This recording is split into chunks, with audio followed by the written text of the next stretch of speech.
Welcome to the Cool Things Entrepreneurs Do podcast with your host, Tom Singer. In each episode, we explore the interesting lives of business leaders, entrepreneurs, solopreneurs, and others who have a healthy dose of the entrepreneurial spirit. It is time to explore something cool. Now, here is your host, Tom Singer. Hello, and welcome to another episode of Cool Things Entrepreneurs Do. Thank you so much for pulling your chair up to the cool kids table. Hey, usually on Tuesdays, it's just me here talking about whatever topic is going on in my mind, something I've witnessed in business. And then on Thursdays, I bring really smart guests where we do a deep dive on their expertise. But I'm shaking it up a little bit today on a Tuesday because I have a special guest. Jill Scheffelbein is here in Austin. Now, for those of you who are involved in the National Speakers Association, and I know a lot of my friends listen to this podcast, you all know who Jill is. She was the co-chair of Influence 2018, the large National Speakers Association gathering of 3,000 speakers. For those of you who are introverted, I know that just scared the crap out of you. 3,000 professional speakers all in one room, that would frighten you. And it frightens me, actually. But she co-chaired that program and did a wonderful job. But she is in Austin today in order to speak for the Austin chapter of the National Speakers Association, where she's going to do a program called 20 Ways to Repurpose Your Content. Now, we live in a world where we all have to do content marketing. If you've got a business and you're not putting content out there, you're not getting found. Those of you who know me know that I recently went to a class, a 3-day class on how to be more findable on the internet, all about search engine optimization, the use of social media and video. And I've revamped how I'm doing everything with my website. So I'm very tuned in to this topic.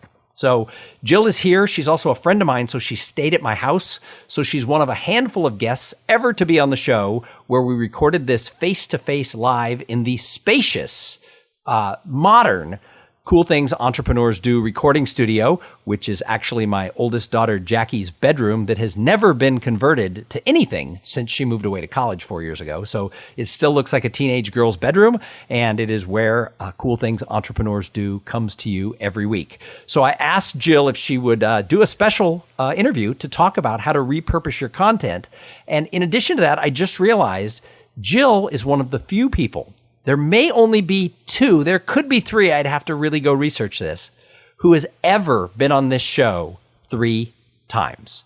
Jill's been interviewed twice for Cool Things Entrepreneurs Do, and this will be her 3rd time. That means that she and Jessica Pettit and maybe one other person should get like a special jacket like you get on Saturday Night Live if you've hosted 10 times. Before we get started, though, I do want to thank one of the sponsors of this episode. So many of you offer special physical products to your fans and your customers, but we all know that packing them up and going to the post office, that sucks and it steals all your time.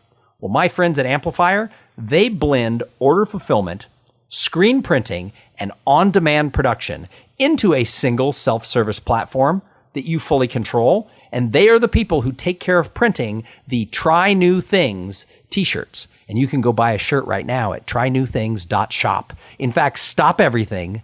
Go to trynewthings.shop and order yours. We've got them in men's sizes. We've got them in women's sizes. I wear my shirt in the airport and people stop me all the time and say, that is awesome. Where do I get that shirt? And fortunately, I'm able to tell them trynewthings.shop. But I digress from Amplifier. They actually can integrate with your e-commerce shop, whether you're a giant company or you're a one-man shop like I am. And on demand, it means no risk of inventory. They print them as they come, but if you want to print inventory, they also have a warehouse and they'll take care of all your order fulfillment. Go over now to amplifier.com/coolthings and meet my friends at Amplifier. So let's talk about content. Hello, Jill Scheffelbein, and welcome back to Cool Things Entrepreneurs Do. I feel honored to be here for, holy cow, the 3rd time. And I have to say, you're talking about the studio in your oldest daughter's bedroom. And the topic of the show today is repurposing. So it's very appropriate that we are in a repurposed oldest daughter's bedroom away at college studio. That's why we had the interview in here, is it was totally easy. Not because I was too lazy to move the equipment into the kitchen. You know, we all have our reasons for doing what we do. So, Jill, thank you for coming to Austin to speak for the National Speakers Association. Tell us a little bit about what you're going to say today when you talk about 20 ways to repurpose your content.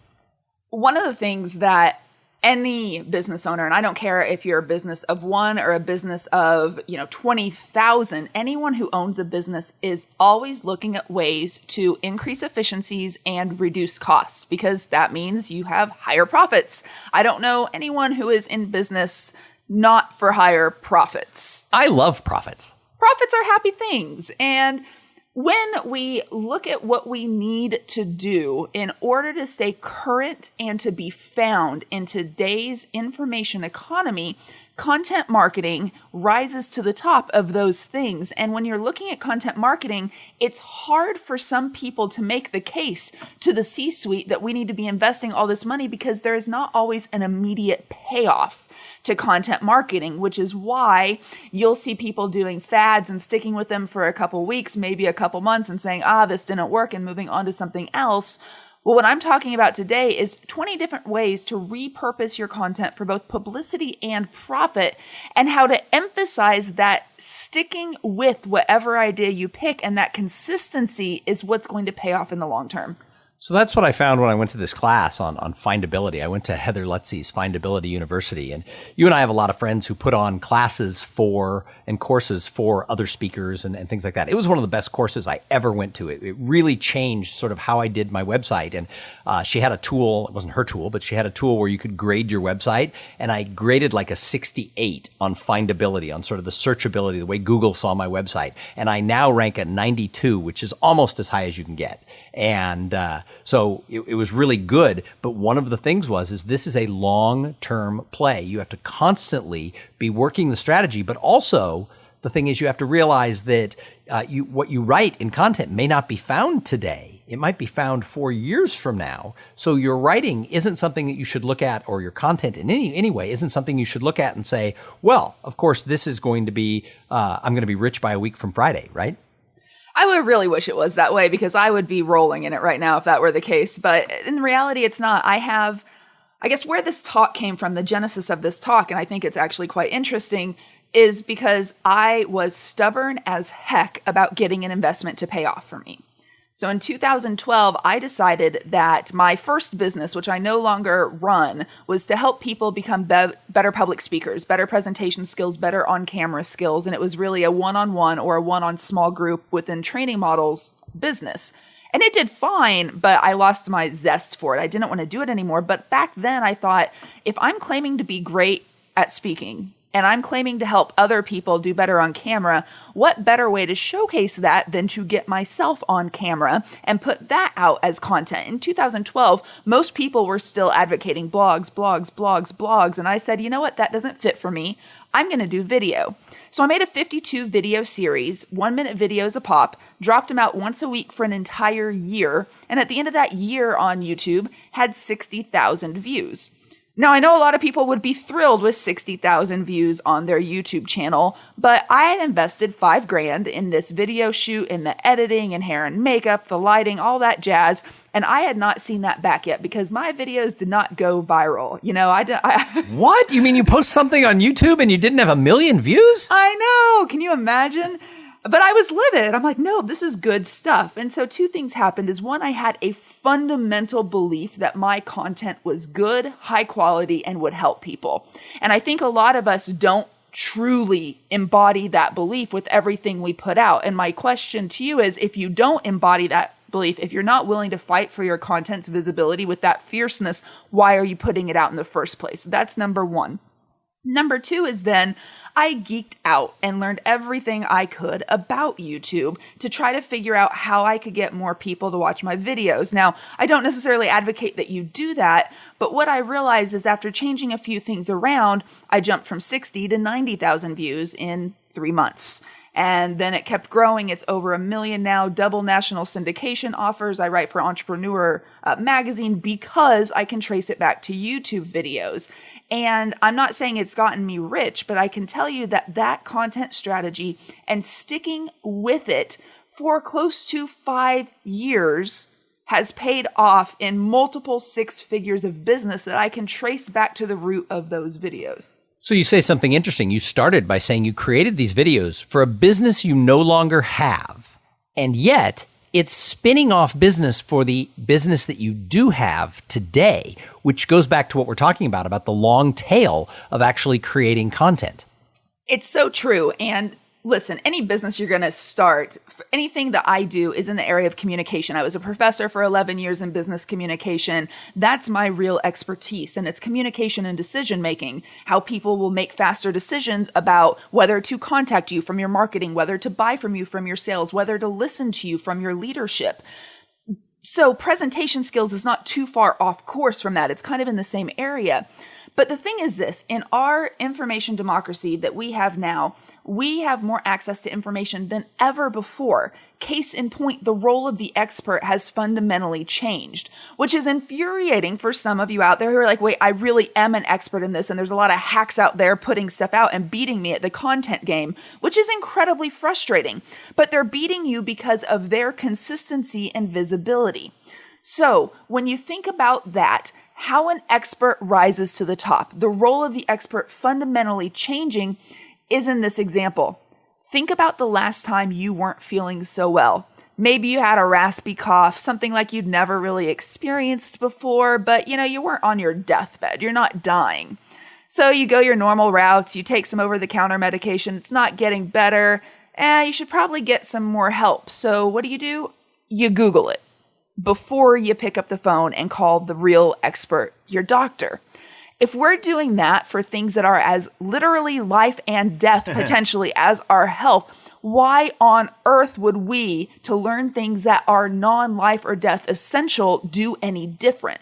So the long-term play is positioning your content with consistency over time so that when people have questions and they're searching in forms of questions on Google, through Siri, through Google Home, through Alexa, hey Alexa, tell me what's the best thing in here. Hey Alexa, what's the best restaurant to eat at? Hey Google, what's the most effective way to calm a sore throat? Whatever it is, we're searching in terms of questions. Your content must address those questions, and you must have such a bulk of it online that over the long term, the computers understand that you are the go-to reputable source to answer these questions. Hey Alexa, what's the best podcast for entrepreneurs?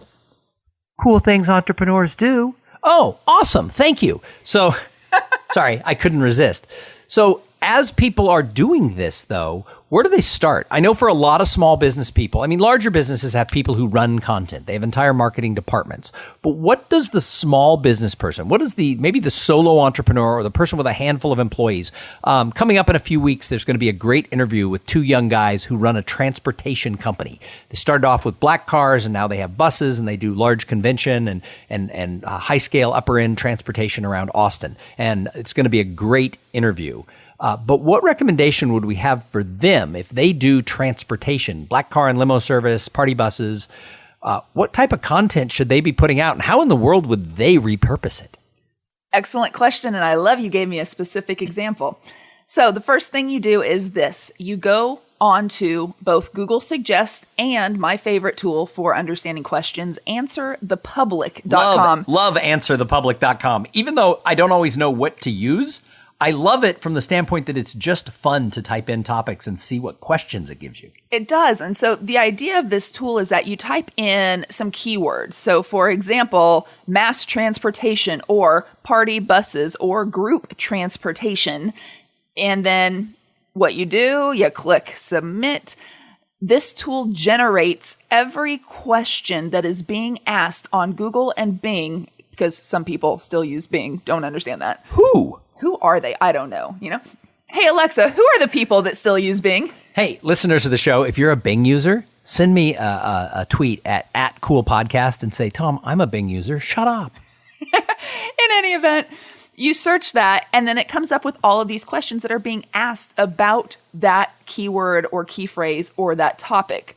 What I do then is I look at all those questions. I highlight the ones that are directly relevant to my company. So for example, if I did group transportation, but I didn't do party buses and I didn't do bachelor or bachelorette parties or anything like that, I would cross out any of the responses that dealt with that type of thing, would focus on the thing that, what's the cons of group transportation? What's the best charter bus company in Austin? All the different questions that would apply. Then I would go to Google Suggest. And you all know what Google Suggest is. You use it every day, most likely, but you don't know it's called Google Suggest. You know when you start to type something in the search bar in Google and things are suggested below it? That's Google Suggest. Google Suggest is always smarter than I am. I'm always surprised. I'll be looking for something really weird, and I just type in a few letters, and it already suggests what I'm looking for. Apparently, I'm not the only person who looks for weird things. You know, and it's comforting to know that sometimes. But what Google Suggest does do, if you're using an incognito window to search, if you don't know how to do that, Google incognito window. By the way, anytime you search on Google when you're doing research on yourself, you should use an incognito window because your computer memorizes where you go and what you do. So if you visit your own website a lot and then you Google something related to your website, it's going to throw you up higher in the searches because it's making decisions for you. An incognito window, it pretends you're not you. I love that Tom's applying everything he just learned at Heather's Findability Camp right now. Excellent. Gold star student. So you figure out what's being searched for most and then create content around that, but don't make it a one-time piece of content. And that's where most people screw this strategy up. So let's say for your transportation friends here, they were searching for group charter bus transportation options Austin. And someone asked, what are the group charter bus transportation options in Austin? They want to create multiple, and I'm talking dozens of pieces of content around that, which then begs the question, I don't have the time or resources to produce a dozen different pieces of content around this question. And that's where the magic of repurposing comes in. My strategy for this is to take one simple thing, and I'm going to use this podcast episode as an example of how you could focus strictly on one topic. So our topic today is what is repurposing, or what is the best way to repurpose content would be the question that someone could ask for this. First and foremost, everything that you produce that has audio or text, which is pretty much going to be everything, or images, definitely images, always. Should they always do what you're about to say? They should have video of it. So that's so funny because the first thing you said to me when we did this isn't video, is it? I know, right? Boy, oh boy, I see how this works. Video for everybody else, but not for my podcast. Yeah. Throw me under the bus there. Funny, since we're talking about transportation. Of course, we are recording this at 8 a.m, so neither one of us has showered or done our hair or anything. Like, I have so much hair to worry about. But we didn't do video of this recording, but I understand where she's going. So you have video set up because the thing about video is you can extract audio from it. You can get still shot imagery from it. One single podcast episode could turn into 25 plus pieces of content. So okay, help me with this, because that's one thing people tell me all the time is, are you repurposing the podcast? And I'm like, it goes on iTunes and Stitcher and my website. So let's back up a step. How could I put this out 20 to 25 different ways? Well, spoiler alert, you're going to find that out in my presentation today. But what I'll do for everyone listening too is I have a graphic that helps explain this. So I'll make sure Tom gets it so he can append it to the show notes at some point in time. But I need to make a landing page website for this. I'm losing my own traffic. This is... I was just going to say, we should be going to Jill Scheffelbein or whatever, or your dynamic speaker, whatever your web. What is your website? thedynamiccommunicator.com. We should be going to thedynamiccommunicator.com/coolthings and getting this. You know what? We can work on setting that up. With this, you take that single base episode. Now that we know that people are searching in the form of questions, and just for statistic purposes, because I'm a geek, between 2014 and 15, the number of searches that started with the word how to increased by 70%. And it's been on an upward climb. Now, not that drastic because obviously it caught on, but it's been on an upward climb ever since. So when we know that people are searching more in the form of questions, we make content that addresses questions. Well, in an example of a podcast interview, now you could do this with any type of designed piece of content, interviewing a client, interviewing someone in your organization, interviewing another expert that does something similar to what you do. Or you could do it by creating your own video, a longer form video that answers questions. You could even take an existing speech that you have and chop it up this way, because in any content that you produce, and in this podcast in particular, you'll notice that already I've answered at least 3, 4, 5, 6, I've lost count, questions. Well, then you divide that content up by the question that is being answered. Then you have, let's say, 5 different videos, 5 different audio clips. You still have the master video file. You still have the master podcast. You get a transcript of the podcast immediately. Divide that into 5 questions. That's 5 different blog posts with about 20% of it needing to be edited. You want that to extrapolate to social media instead of just the cool thumbnail image that you do bring out. And you do a nice job with those, Tom, with the images and headshots and everything. Those are nice. Well, now you can do those with 5 different quotes from each episode. So you have different ways to promote each episode, not just with the image and the logo, but with a quote from it. And that's just, you could do that in email. You can upload it to different sites. There's so many different ways to go about it. But the base of it starts with getting video, so you can do multiple repurposing avenues from audio, video, screenshot shares, etc. So going back to the gentleman who owned the transportation company, so if they do like a marketing video where they talk about transportation and the great cars that they have and the great, super modern buses that they have, and it's sort of a marketing piece of content, how could they then take that and repurpose it?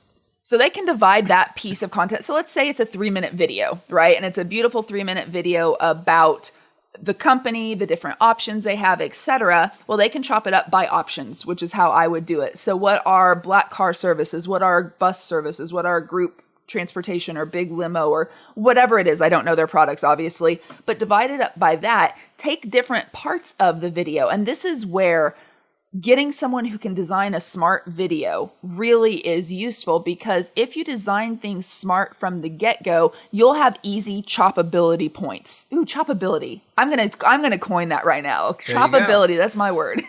The queen of choppability. Just everybody who lives in Austin knows that we're a little cautious of the word chop, because the number one urologist in Austin who does vasectomies is actually named Dr. Richard Chop. Ooh. Ouch. Think about that for a minute. Yep. When he was in med school, it's like, what should I specialize in? My name is Dick Chop.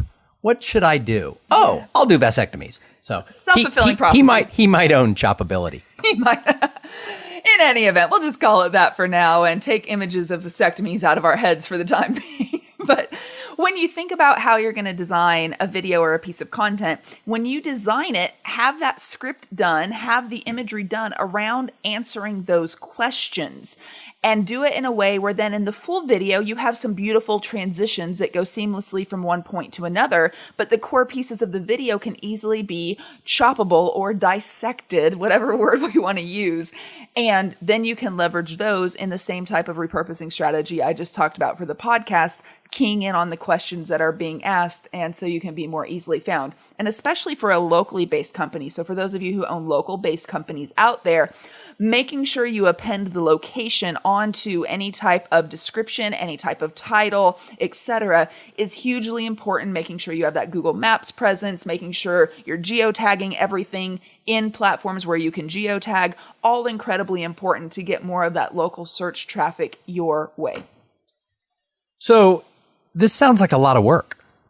It is a lot of work initially, but I love a good system, a good process, finding out what can be the most efficient way to do things. And once you've run through this a few times, it will be a well-oiled machine, because you find a VA, a virtual assistant, you find an outsource partner, you find someone to help do this for you, you create the routine together. And it's just like anything. I had a massive video project I was helping a client do that finished up last month, actually, and it took probably a week to get the video editor to see the exact vision we wanted. But once that was done, the next 50 videos were pretty much plug and play in the editing style. So you have to put the work on the front end to get that style, to get the guidelines, to get the process right. But once you do, it is so easy when you partner with someone to just execute this systematically. So you talked about the fact in the beginning that you did these videos and they got 60,000 views throughout the year. But then you've now gotten those same videos have over 1 million views. What are some of the things you did specifically to drive traffic to those videos then? Great question. First and foremost, I learned in English class, like most of us do in high school and college, that you have to create titles that are sexy, that get people's attention, that intrigue people in some way. So did you change the titles of the videos? I did, because case in point on one video, I have a technique to induce, that was the wrong word, to eradicate and calm nerves before public speaking. And I thought I'd be clever.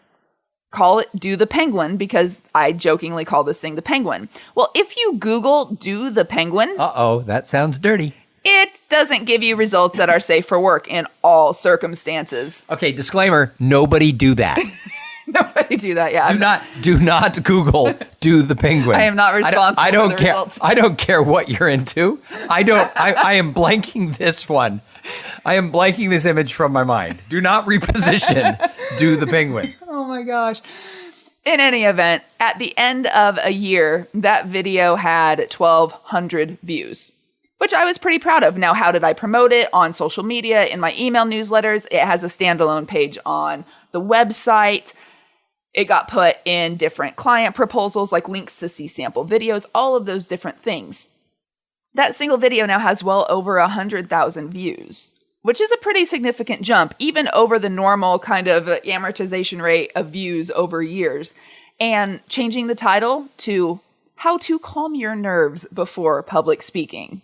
Change that. Number one real estate you have online is the title or the headline of any page or video or piece of content that you post. Notice that even in Facebook now you can title your videos. Hugely important. Second is the description. A lot of people aren't using the real estate on the descriptions of anything that they have to their advantage. And what I did was I created 2 different descriptions, and this is for YouTube, but you can extrapolate this into other areas of content dissemination, which is a unique description and a universal description. The unique description is unique to the video or the piece of content itself. The universal description is the same description loaded with great relevant keywords that you put on every piece of content. Mistake most business owners have made at some point or are still making now is they think the description needs to be about them. And I'm sorry, unless you're a celebrity, no one gives a rat's you know what about you or your name. Is that a rat's ass? It is. Right. I can say that word on here. Fantastic. You know, I mean, we did just talk about penguin things. Penguin things and vasectomies. So. Yeah, we're good. But when you think about it, no one is Googling just my name. I mean, more and more as the years go on, but my content's not going to be found by searching for Jill Schiffelbein because, number one, most people can't even spell it right. I've known you for 5 years and I can't spell it. Exactly. But people are going to be searching for things that I do. And if they're searching for how to be a more effective communicator, Jill, SCH, blah, blah, blah, looks like a German sneeze, however it comes out, Google is smart enough to still bring that up. But what businesses are doing is Jill Schiffelbein, or the dynamic communicator, offers these solutions, is based in New York City, has been doing this, and here's my bio. You're communicating to a computer to compete for being found. Your content needs to communicate to humans. Your titles and descriptions, in order to be found, need to communicate to computers. And computers will communicate with what people are searching for, which goes back to the importance of getting the exact questions that are being asked about your content, your product, your services online first. Wow. I started thinking about that, and we do drop that boilerplate self-description into just about everything because we think, oh, here's my chance to sell to people. But really, I guess if you're answering people's questions, they're going to call you and figure out, how can you sell to me? It's a very rare business model, and you see these claims online all the time. And if you have a strict online only or B2C, business to consumer, trying to sell one-off courses and all that type of stuff. And I'm not dissing you because there are some stupidly successful people doing that. Yes, you're going to have this online model with content that works, and your content is going to produce sales. For most of us who have higher fee engagements with individual clients, companies, or associations, and provide a service in some way and not a product, you're going to see content marketing as a long-term strategy, not a way to make a quick buck. And again, if you're a product company, then by all means, make the quick buck. Have your content geared towards selling. But in the end, it's never about you. It's never about your product. It's what you or your product can do for someone or what questions you can answer for them. Wow. I told Jill this was going to be like a 15-minute interview. We're already at a half hour, so I'm going to wrap this up. But before we do, I've got to thank the other sponsor of this episode. So this episode, as all of them, is brought to you by Podfly Productions. Podfly takes the time and the headache out of creating your own podcast. They set you up with the right equipment, training, and guidance to ensure that you're going to sound amazing. Podfly does all the heavy lifting and the technical work so that you can focus on creating great content, growing your audience, and interviewing really cool people like Jill Scheffelbein. Hey, if you want to start a podcast, and I know some of you do, that's a way to start repurposing your content. Jump over to podfly.net/coolthings. So Jill, most of the people listening to this missed out. They either don't live in Austin or they didn't know that they could have attended the National Speakers Association lunch to hear all this stuff. So go ahead and tell the listeners of this show, what's the single best piece of content? What's the one thing you haven't said yet that, oh my God, if you do this and you commit to it, poof, your life just might change? I wish there was a silver bullet, and there's not. But the silver bullet in any strategy that you have is consistency and sticking with it over time. Just because a strategy has not paid off in 6 months does not mean it's not going to pay off in the long term. So analyze what you're spending, be smart with the money, and if for whatever reason, do what I did, your content isn't immediately working for you, like my $5,000 video investment initially, find a way to repackage and repurpose it that you can then sell as an add-on service or value by adding some additional information, questions, or guidance to it. And there's a spoiler alert for maybe a future episode. Oh, look at that. She wants the gold jacket. I can tell. Oh, that's Century 21. It would be a green jacket because that's I'm the logo. master, you know. That's right. The green jacket would be the jacket for cool things entrepreneurs do. Hey, you know what? That's actually a great analogy about podcasting because most podcasters kill their podcast for either on purpose or accident, somewhere between episodes 7 and 10. I have recently partnered with the Austin Technology Council, my first episode of every month, which is the next episode following the one you're listening to right now. So come back in 2 days if you're hearing this on Tuesday, or go to the archives and find the one that immediately follows this, is the second in that series. Once a month, I've partnered with this great organization called the Austin Technology Council, and we're co-producing episodes. And another podcaster who does business podcasts in Austin, ATC, has been wonderful after the first episode about really promoting the bejeebas out of it. They've been all over social media. They've been out there totally exceeding their level of our partnership, making sure people know about the show. Another podcaster came to me and said, "You are so lucky that they partnered with you. I wish I had that for my show." So I went and looked up his show, and he had an occasional show. He had done like 8 episodes over a year plus, hadn't put an episode up in 4 months. And I wanted to go back to him and say, it wasn't luck. I've done 2 episodes a week. I've missed like 10 of them in 4.5 years. It's that long tail in podcasting. I'm just now feeling like my show is getting started at 438 episodes. And when you think of that, the YouTube story I told all of you, it was 2 years and 10 months until I got syndicated with my YouTube channel and got introduced to Entrepreneur Magazine and became a video partner in their network. So again, sticking with it, making sure you're fine-tuning everything over time, taking those strategies, it does pay off. That's awesome. I think this show is going to be titled How to Repurpose Your Content, because that sounds like something someone might search for. You know, I think it just might be, but we should check answerthepublic.com and find out. We're going to do that. We're going to title that show based on what Answer the Public tells us to do. Hey, thank you so much to you, Jill, for being here. You do a great program for companies about making decisions. So I want you to take a second and just plug your keynote and your training that you do for companies, because what you're doing is groundbreaking. Well, thank you so much. It's really around how people make different decisions in the process of engaging with you. So if you're speaking, for example, to a marketing team, like I often do, it's how are people making the decision to contact your company in the first place? If you're sales, how are they making the decision to buy from you in the first place? If you're a leader, how are they making the decision to trust you, to follow you, to, do whatever that needs to be done from a company perspective? And what I love about this is I was in academia for so long, and there's all these templates and models and tools which look sexy on the surface, but the reality is, if those tools, models, frameworks, messages are deployed in a less than optimal decision-making environment, it won't matter how good they are, they're not going to work. So the program focuses on understanding how someone is listening to you and making sure the environmental factors are right for them to make a faster decision in the first place. That's awesome. And how do people find you? TheDynamicCommunicator.com is my website, but really I'm everywhere on social at Dynamic Jill. Again, since my last name is such a pain, Dynamic Jill. At Dynamic Jill. Go check her out. Thank you again for being on the show. And thank you to everybody who listened. I say it every single time. If it wasn't for the audience, we wouldn't have a show. And I'm so glad that I decided to jump on and have Jill share what she's going to share today at the National Speakers Association Austin chapter.